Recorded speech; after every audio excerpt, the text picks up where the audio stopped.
Hello, welcome to Verbling. Hi there, I am teacher Oakley.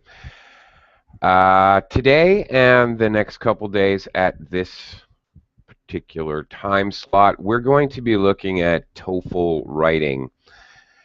In today's class, uh, basically, I will be introducing the TOEFL writing test, what it is, the format, the basics, and discussing strategy. And hopefully, if we have time, we can at least start practicing, possibly starting with topic paragraphs.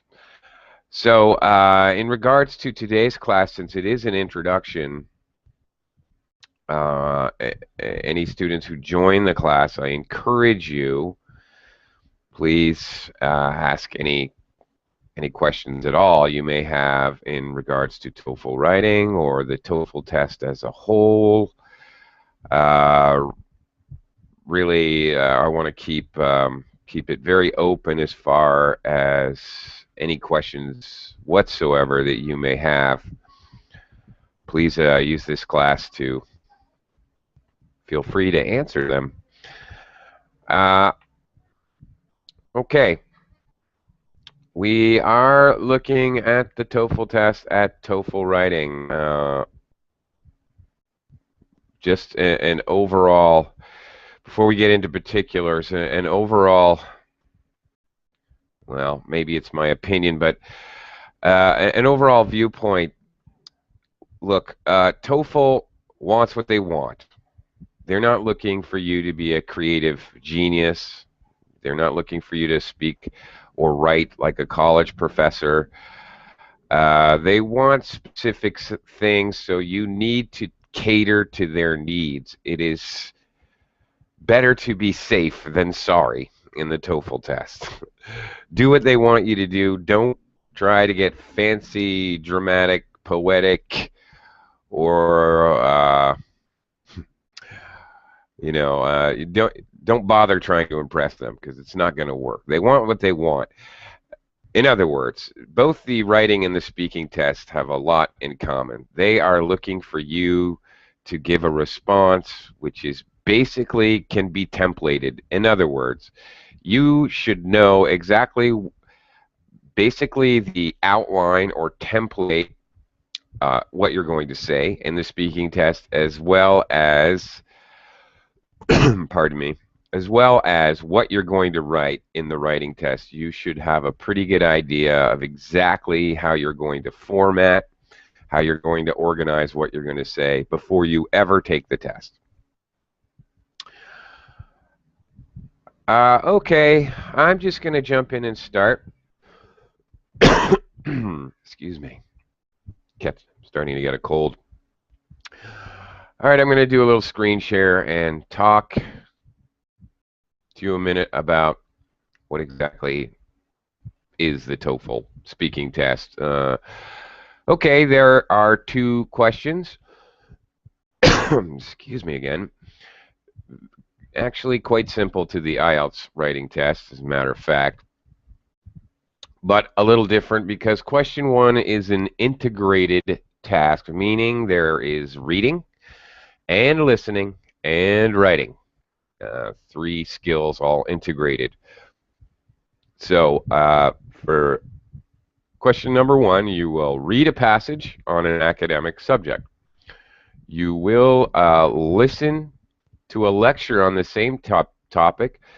Extremely important to write notes, to capture in your notes the main points and maybe some keywords that will spark your memory about details such as examples or extra information given, which will help you fill out your writing. All right, you're going to be making notes, so it is very important that you concentrate on the listening, and basically you're only writing down words, reminders to yourself, so you can remember what they said. Now, again, pardon me. Again, basically speaking, the lecture is going to probably do one of two things. It's going to support the reading in the passage, bolster the reading with extra information, perhaps examples, perhaps things like an experiment which proves the thesis or the theory in the passage, maybe something like that. Or conversely, it could go the other way and disagree with the reading passage. So you have to be prepared for either of those eventualities. Okay, they are somewhat going to match, meaning if there are two main points in the reading passage that they use to support their theory or their thesis, more than likely the listening is going to directly, probably directly, perhaps indirectly attack or support those two main points. This takes practice to be able to define and figure out what those 2 points are. But when you practice, this is something you definitely need to be doing. Reading passages, figuring out what are the main supporting reasons, the main supporting points that the author gives. Listening to things like TED Talks or National Public Radio, American NPR, or BBC, VOA, Voice of America, any of these things. Listening and practice picking out the main points. This can be practiced. This should be practiced. This is basically maybe the most important skill you need to be able to develop to take this test. Not only for the writing section, also for the speaking, maybe even more important for the speaking section. Okay, you'll have 3 minutes to read. That's of no concern. That is more than enough time. And you'll hear the listen part. That will take time, obviously. 2 or 3 minutes of listening to a lecture. Then after that, you have 20 minutes in total to respond. So you need to do your writing in that 20 minutes, get it done, and then you move on to number 2. Basically, question number 2 in TOEFL is an opinion question. Your essay will state, explain, and support your position. Well, it's an opinion. You're going to have 30 minutes to write this essay, total of 50 minutes for the whole test. You will be able to see the time as you continue. Now, most important to understand, when you're taking the writing test, you have to know how they're scoring you. All right, in my modest opinion, the scoring is crazy. Here's why I think so. All right, for one thing, the overall TOEFL test includes 4 sections: reading, writing, listening, and speaking. All right, each of those sections regarding scoring, you get what is called your raw score. All right, this is basically just counting up the points that you get in each section, and then in each section, including writing, this score is then scaled up to a total of 30. So maximum scaled score in each section is 30. In other words, 30 times 4, 120 is the maximum score that can be achieved on the TOEFL IBT exam. All right, in particular, the writing section, strangely enough, is graded on a 0 to 5 scale for each question. All right, so basically that means your raw score can be 10. Scaled up, that would equal 30. All right, it gets very complicated exactly how they change the raw score to the scaled score. Frankly, it's secret information. All I can tell you is that it has to do with an algorithm which TOEFL figures out by actually looking at past performance or performance of others answering this particular question on the test. So it may not be a true, obviously, if you got 2 5s, that would be 10. You could multiply it by 3. That seems like a pretty basic algorithm. It won't necessarily work like that, depending on how difficult the question is and what the past performance of test takers was. Again, I can't define it for you. It is actually secret need to know information. All right. Why do I say the scoring is crazy? Well, this is just my opinion. However, let's look at the 4 points that they look at and discuss. All right. Bullet point number 1 addresses the topic and the task. Do you answer the question? It is insanely important that you understand the question you're being asked. Obviously, otherwise you can't answer it appropriately. This is a good 25% of your score and will affect other elements actually in the scoring. So what I suggest is that you read that question. Read the question twice. Make sure you understand all the instructions. Read the question twice and then restate the question in your own words. This will help you to truly understand it.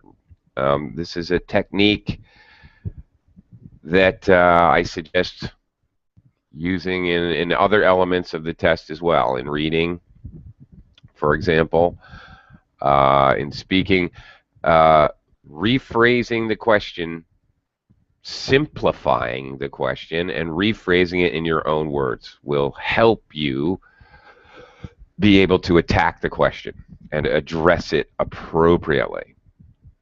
Okay. Bullet point 2. Well organized and uses appropriate examples. In other words, is well organized. Well, for example, question 1, you have a reading passage. The lecturer, let's say he agrees with the 2 main points of the reading passage. Fine. That's wonderful. So how am I going to organize it? I will need to have a topic paragraph, an opening paragraph. I will need 1 paragraph for the first main point, a second supporting paragraph for the second point that is discussed by both the reading and the lecture. And finally, I will have a concluding paragraph. There, simple, 4 paragraphs. This is what they're talking about, paragraphing. Whatever you do, do not write just one continuous paragraph. This basically fails you 25% of the test. And more, as each element of scoring actually affect other elements. So even if you write perfectly, but you write in one big paragraph, guess what? Your maximum score is a 3 in the raw score. You must practice proper paragraphing and use appropriate examples. This refers to you need to, when you listen and make notes and talk about examples that the lecturer gives, you must use appropriate examples in the appropriate paragraphs, but also, please, heaven knows, you just can't make up anything, all right? It has to be in the reading or in the lecture. Don't write any inferred information, okay? Just absolutely not. Much easier in part 2, giving an opinion, because frankly, you can make up examples. They just have to support the point you're making. Bullet point number 3 is in scoring, displays unity, progress, and coherence. Well, if you're well organized and you're paragraphing correctly, this sort of follows. This whole point has to do with using discourse markers, connectives, signal words, and signal phrases. Very simple. As long as you do this, use a variety of discourse markers, such as, first of all, to begin with, my first point is, or actually in part 1, the lecturer's first point is, okay, introducing what you're going to talk about. Introduce an example. For example, the lecturer shows, for instance, such as, all right? For introducing additional information, in addition, also, as well, moreover, to introduce consequences to things like experiments, consequently, as a result, things of that nature, and obviously to introduce your opinion. In my opinion, I believe, and to conclude, in conclusion, to summarize, finally, all right, by using these types of words, you've got bullet point 3 covered. It's as simple as that. Also, by using these adverbs, discourse markers, it's also going to force you to write more complex or compound complex sentence structures, which will help with the final scoring point, which is facility in the use of language. Finally, we get to actual English skills. Do you see my point? Only 25% of your score is actually your English skills. This TOEFL test is not a test of your English skills. Well, up to 25% it is. It is actually a test of your ability to answer the question, use proper signal words and signal phrases to keep coherence, and to organize your written material logically. That's 75% of the test. Your use of vocabulary, your grammar, sentence structure, verb tenses, all of that, 25% of the test only. Remember this. This is key. So thinking that you're going to take the writing test and wow them with your amazing vocabulary and your ability to argue points in the opinion section like a brilliant journalist, or thinking that you're the next, oh, I don't know, Stephen Hawking, and you're going to really impress them with your knowledge of a subject, actually won't do you any good at all, because sincerely, you're only talking about addressing the topic and displaying facility. You're missing half the test. Okay. Overall, this is important. 2 things. Well, first of all, your job is to make reading it easy. If I have to read your test and score it, and I have to jump back and forth in the material to figure out your points, if I have difficulty understanding the sentences, obviously you're not going to do well. That being said, there is another point here. The scorers do realize this is a first draft written material. They are not looking for what a college professor would look for when he gives you a writing assignment. In university, of course, the professor is looking for a final and polished essay, report, written paper, whatever. They're not looking for that here in TOEFL. That it's not necessary to have your written material look like a magazine article, or that they're not looking for that. You do not have to be perfect. especially since it's only 25% of your score. Things like missed punctuation, article, missed articles, misspellings, you can still get a 5, even though you have a few mistakes in these areas. Um, okay.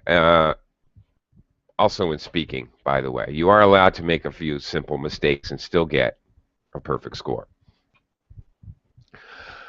Okay, a few notes about the actual physically taking the test. Of course, it's computerized. Obviously, since you're taking the test on a computer and there is a listening part, don't take your headset off. I've actually had students think, okay, it's the written part, and they take their headsets off or they put them down around their neck. Not a good idea, because of course you have to hear the lecture. Keep your headset on, all right? Plus they'll be giving you audio instructions, so keep your headset on. You need to have some familiarity with a computer keyboard, but really this is super basic. All you have is cut, copy, and paste. You're going to be typing into a column your response, so obviously it helps if you can type fast. It's not necessary, but clearly it would help. You do, again, have cut, copy, paste functions. So there you go. You will be able to see the timer as well. Okay, it's very basic. All right, there's not a lot to the written section. There's not a lot as far as the computer. It's pretty basic. Okay. Again, you have 3 minutes to do the reading. You can make notes. You may want to make notes, especially of the main points. At least 2, possibly 3 main points that the reading will bring up to support the idea in the reading passage. Reading passage disappears. You have the lecture, usually 2 or 3 minutes. Definitely make notes. Important point in question number 1, it should all be written. You do not want to say anything in the first person. It should be entirely written in the third person. He, she, it, the professor says, the reading passage notes that, okay, third person, you absolutely cannot, you must not. You're doing reported speech, so you must not have your own opinions. No first person, I, me, my, at all, please. The reading passage, again, physically, as you start to do the writing, you're going to actually see on one side the reading passage, and on the other is your area to type in your written response. So you are going to be able to refer back to the reading passage. So as far as making notes when you do the reading, that's only a word or two to help you focus on catching how the lecturer responds to the main points. All right, that's basically a really helpful strategy for listening, and this includes integrated tasks in writing, in speaking, or of course, obviously, the listening section of the test. Huge tip. Try to predict what's coming next when you're listening, because you get to do reading before you listen.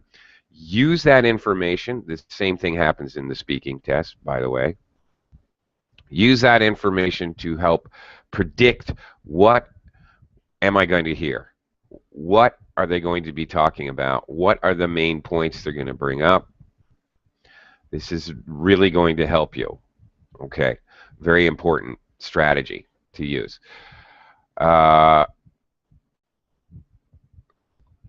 Okay. All right.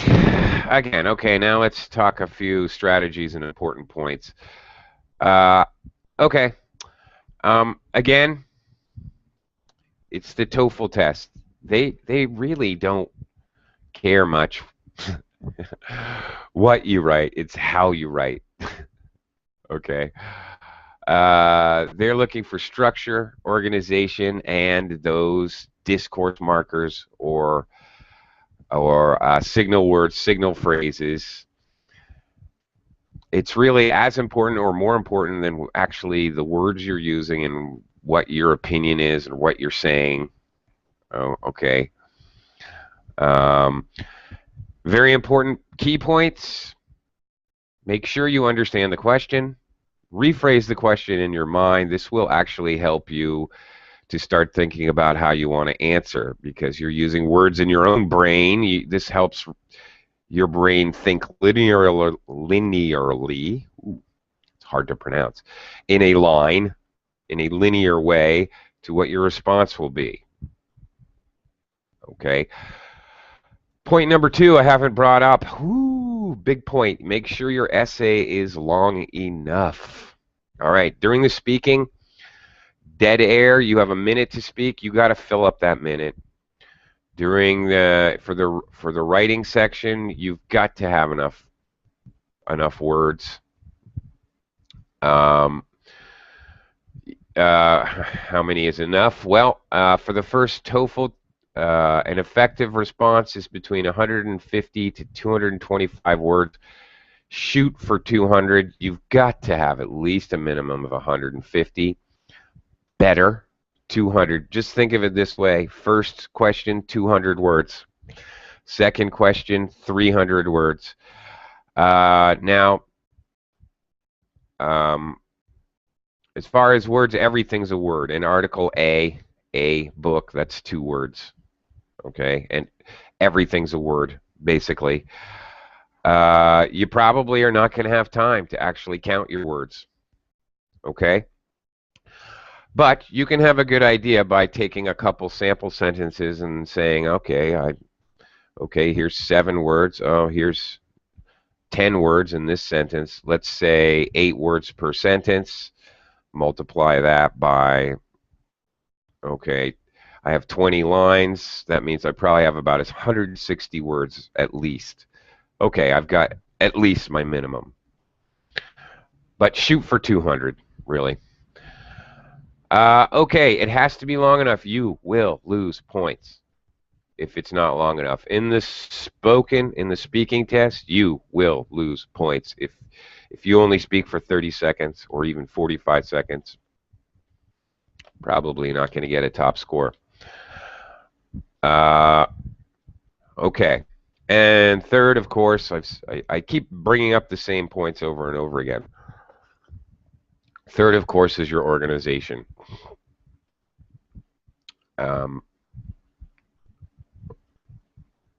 Okay, just the facts. All right. Again, in question 1, just the facts. Don't infer anything from the reading.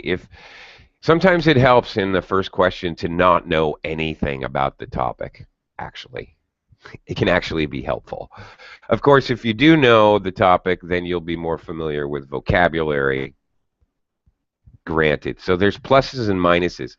But if you know a lot about the topic in the first question, you may be prone to use information which is up there in your own noggin, in your own brain. You may be tempted to use information that you know, and you can't do that. You just can't. All you know is in the reading and the lecture. Only facts from the material, that's the only thing you can talk about. You just cannot give your own opinion. Again, please do not use first-person pronouns, I, me, my. Also, It is formal writing. Please do not use contractions. Can't, won't, um, he's. Don't use contractions. Use full form. After all, you're concerned about word count, so it's much better to say he is than he's, because it's 2 words. Plus, it's informal. It's not okay. This is supposed to be an academic written piece. So please, no contracted forms. Please don't use abbreviation. Use full forms and everything.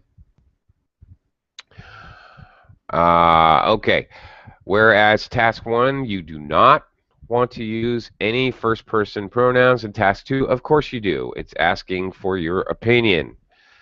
So not only is it acceptable, it's logical. You're sure you pretty much you have to. It's supposed to be written first person, in my opinion. I think. Okay.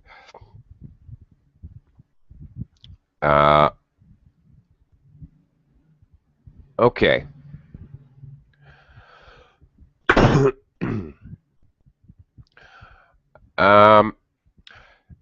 Word count. Again, I've already said it, but basically, in the first question, you're looking for probably introductory paragraph. Most at least, well, you have to match what it says. You're just reporting, so you don't really have a choice. The main points, if there's 2 main points, you have 2 supporting paragraphs. If there are 3, occasionally there are, then 3 supporting paragraphs and then a conclusion. All right. In the second, again, you're shooting for 300 words. Probably you're giving an opinion. Most likely it would be appropriate to have an introductory paragraph, topic paragraph, and introduce, please. In the introductory paragraph, please state your opinion. Very commonly in the last sentence of that paragraph. This is why I believe that A is better than B. Whatever. Please put that part in the first paragraph, maybe at the end of the first paragraph. I can't tell you how many times I've seen students want to express their opinion in the first sentence of the second paragraph. I have no idea why, but that's just wrong. Don't do that. Your first supporting paragraph should include your first point. Why to support your opinion. 300-word essay, you're probably looking, if you can, you should try for 3 points, 3 reasons that you have the opinion that you have. That means, okay, 1 introductory, 3 supporting, 1 concluding paragraph. All right, you have 5 paragraphs, roughly 60 words per paragraph, 300 words. Don't worry if your introductory paragraph is shorter. Almost always the concluding paragraph is much shorter. Probably won't be 60 words, probably be 30 words. You can play around with the introductory paragraph, adding extra information. The concluding paragraph, much more difficult to do so. So it's probably going to be shorter. The concluding paragraph, by the way, basically you're restating what you have already said. So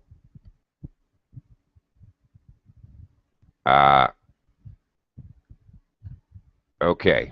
So the concluding paragraph should be easy. You should be able to whip that off in like 1 minute flat. You're just using different words, different sentence structure, and restating the key elements of the first paragraph. All right. Main points. Okay. Some main tips here. I can't emphasize this enough. Know what you're going to write before you write. You don't know the exact topic. You also don't know in question 1 whether the lecturer will agree or disagree with the written passage. However, the next 2 days at this time, we're going to look at basic templates you can use. Basically, the outline, the template, you should just memorize it because you can't really go wrong. Since organization and coherence is basically half your score, understanding the question is another 25%, you might as well just know exactly what format you're going to write in before you ever take the test. The outline should be basically memorized. Organize your essay first, okay? Don't just start writing. Spend a few minutes, and by a few minutes I mean like 2. If you know your template, then it's pretty easy. You can write notes. It's pretty easy to just fill in the blanks. Point 1, supporting detail 1. Point 2, supporting detail 2. Supporting, maybe you have a second supporting detail. You can make one longer paragraph. More information you have. Great. So briefly, if you already have pretty much memorized your template, organizing the actual facts into the order that you're going to talk about them, this should be very, very, very fast. This should take you a couple minutes. Strategy number 3, consider your audience. Okay, what are they looking for? We've already discussed it. Proper paragraphing, and please, discourse markers and signal words and signal phrases to organize your response. Going along with this, consider your audience, all right? You do not need to try to impress them with unusual discourse markers or using elements like, I don't know, rhetorical questions, using elements like long, compound, complex phrases with multiple relative clauses included. No need to try to impress them in this test. To some degree, on the IELTS test, a little bit different. You want to show as many elements as you can. TOEFL's different. It really is. They want what they want. They want very basic, straightforward information.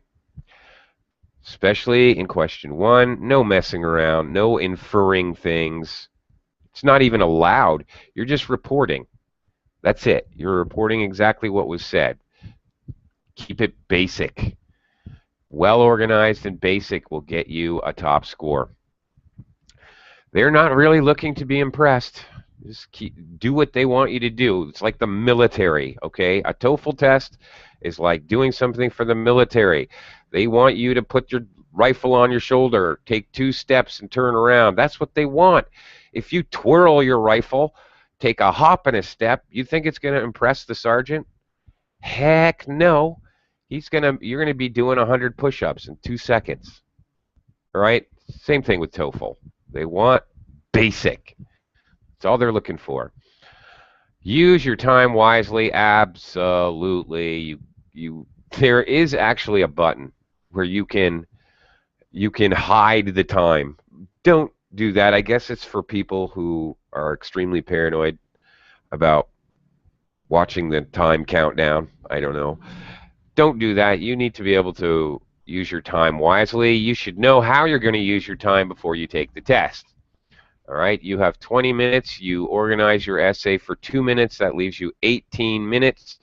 You should know, all right, I'm going to write 4 paragraphs in question 1. I have 18 minutes. What does that mean? That means I have approximately 4.5 minutes per paragraph. Know that. You finished paragraph 1 and it took you 4 minutes. Great. I have a little bit of extra time. It would be nice to consider it like this. I have 4 minutes for each paragraph. At the end, I have 2 minutes to review and look for simple mistakes. Here is something that's personal to you. What do you make if you have 2 minutes to review? What do you normally make mistakes at? You can't just look at your written material and think that you're going to do a full edit in 2 minutes. It's probably not a good strategy.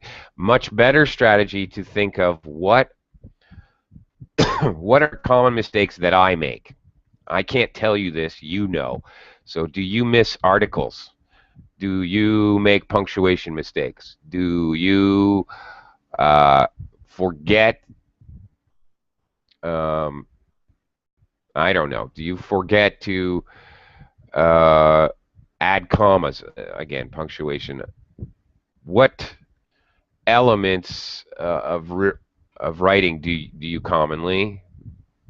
Where are your errors commonly? If you have 2 minutes to edit, then that's what you need to be looking at, actually.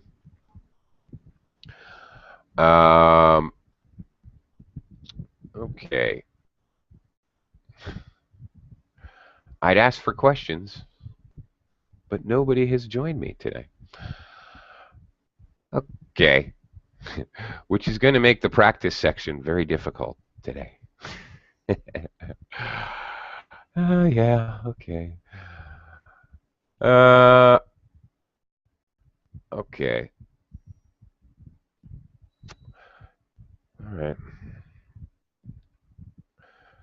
Okay, let me share with you what is a bad test.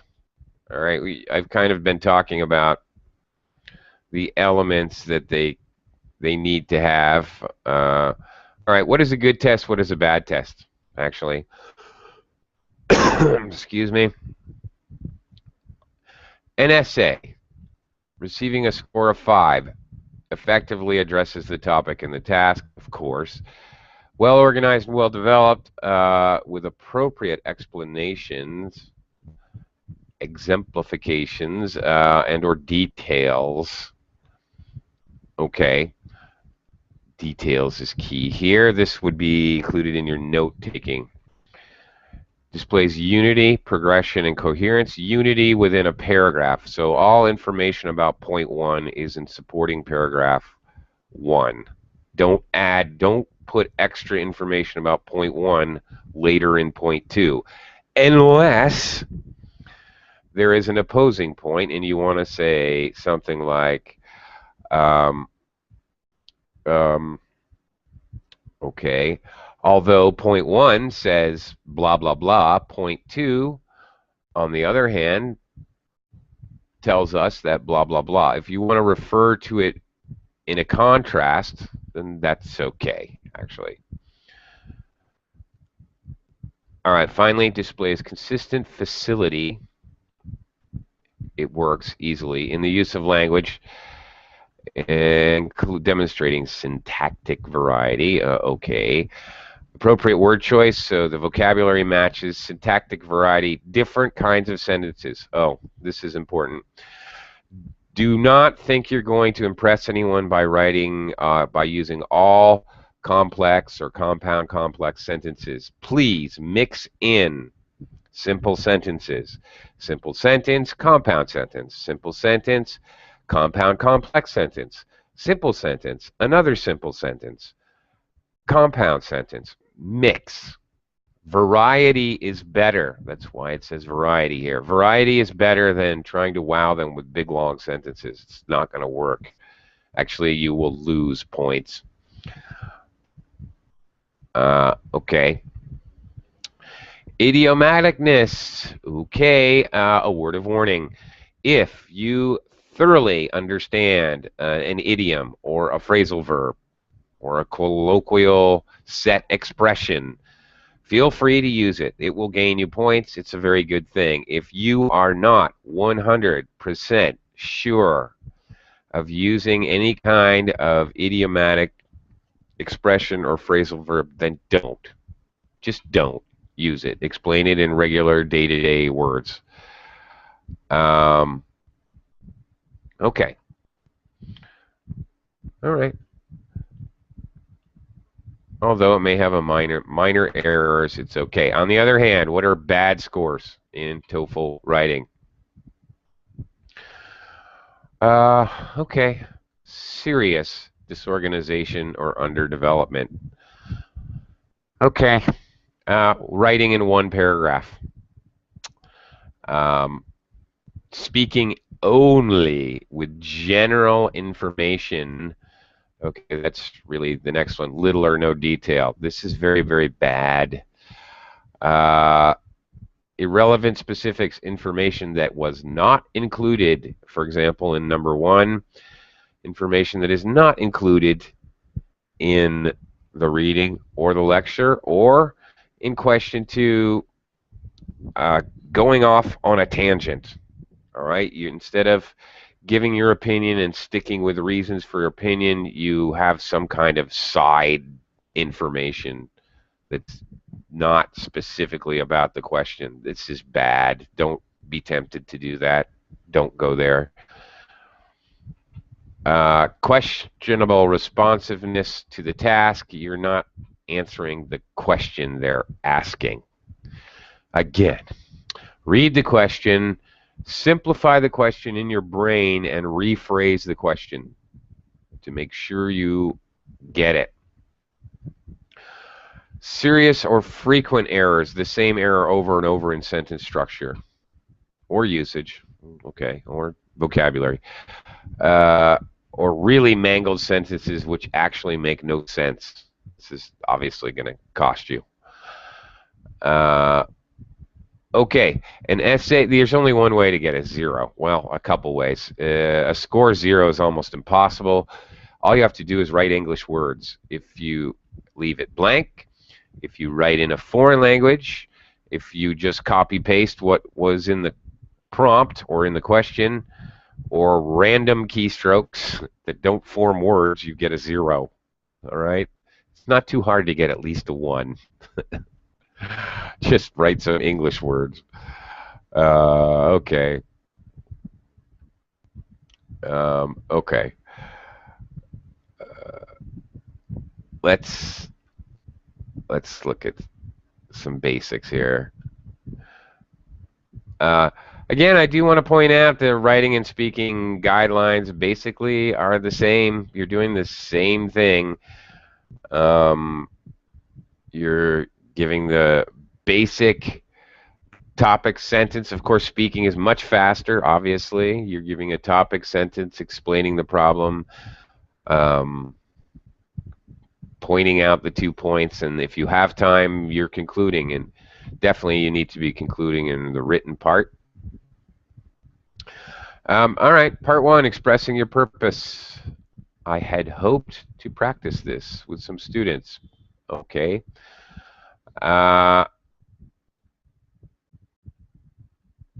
Okay. Most writing tasks on TOEFL ask you to present your opinion. Obviously, that's part two. Evaluate the information on a topic. All right. What are you going to do? All right. Introduce the topic of your discussion in paragraph one. All right. The reading talks about blah, blah, blah. The professor agrees with this information, or the professor in the lecture disagrees with this information on a couple of points. For example, all right, maybe that is your thesis statement for number one. For giving your opinion, introduce your topic. Okay, the worst pollution problem facing the world today. I'm going to discuss the worst pollution problem facing the world today. Present your thesis statement. In my opinion, the worst problem is the issue of air pollution. All right.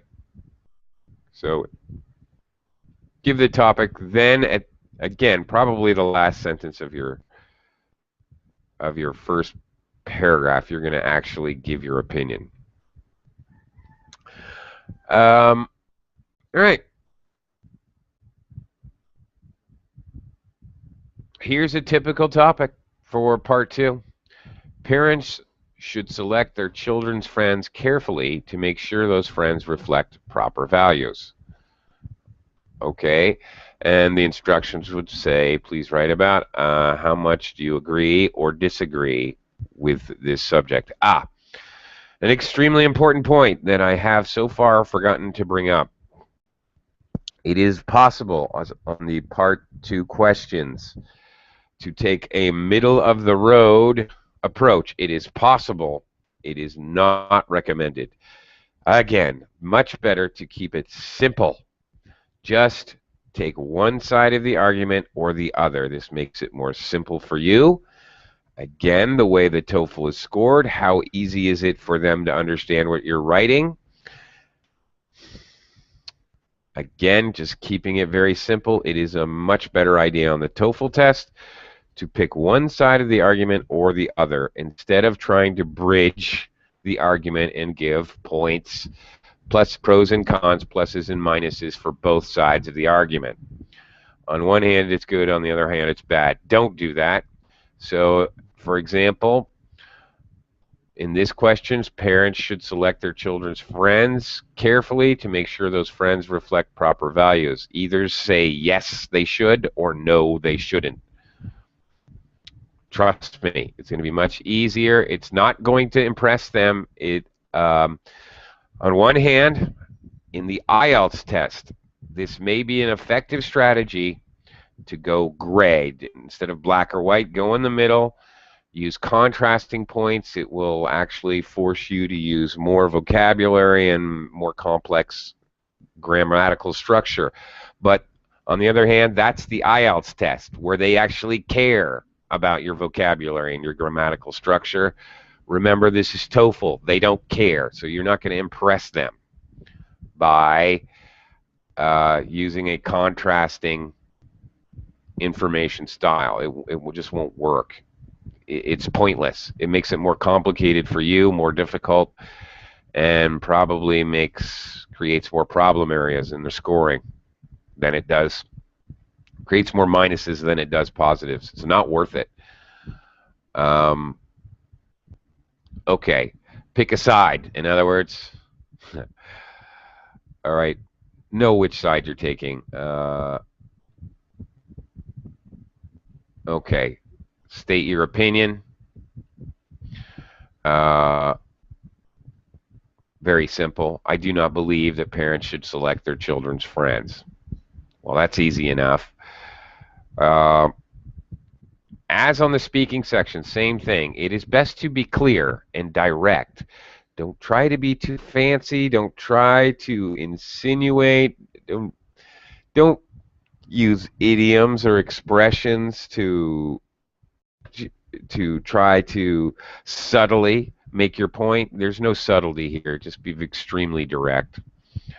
And in the speaking section, when you're asked to make an opinion on a couple of the questions, just be very direct.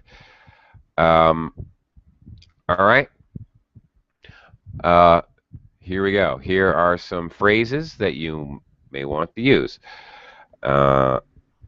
Again, these are discourse markers. These are signal words or signal phrases. In my opinion, my position is, it is my belief that, I do not feel that, in my view, from my perspective. All right, have a couple of these memorized so you know them. State the reason for your opinion. Reasons. This should be plural. You must explain why you believe. All right.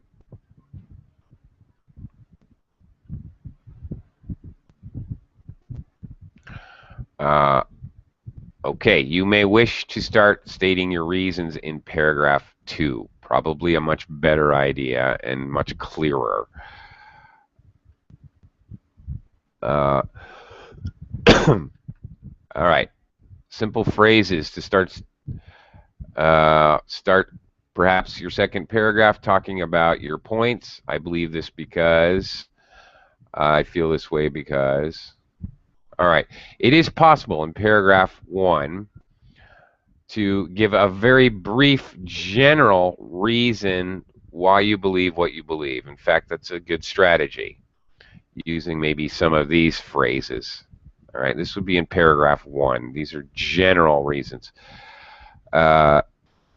Later, in your supporting paragraphs, first of all, I believe this because, and then give more detail. All right, let's look at a example first paragraph. Okay, for example, is it a teacher's responsibility to make a student learn the material?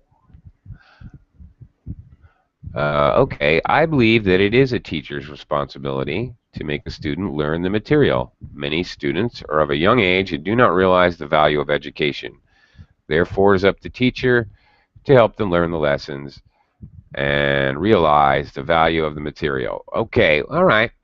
So giving your opinion and then giving a general statement of why you believe that. Okay, let's look at a second one here briefly. Okay, the question is, should some material on the internet be censored? In my opinion, material on the internet should not be censored. The internet is a free zone, and it would be wrong for this area to be controlled. Plus, what government or agency would be responsible for censoring the internet, which is available worldwide? Okay, giving these general statements in one also helps with the organization, actually. I can plainly see where this author would continue his argument in his next paragraph. He could talk about the internet as a free zone. The next supporting paragraph would be who would be responsible for censoring the internet. It's telegraphing. Okay, it's letting me know as the reader what's coming up. Okay, and I might even see another supporting paragraph about the internet being worldwide. I don't know, possibly. Okay, that's about it for today. Tomorrow, we will look at structuring basically, we're going to look at a template for question 1. Practice substituting some information in there, and how would we do it? All right. And then the following day, we'll look at question 2, the opinion question. That's it for the introduction to TOEFL writing. I hope you learned a little bit, and have a great day. Bye for now.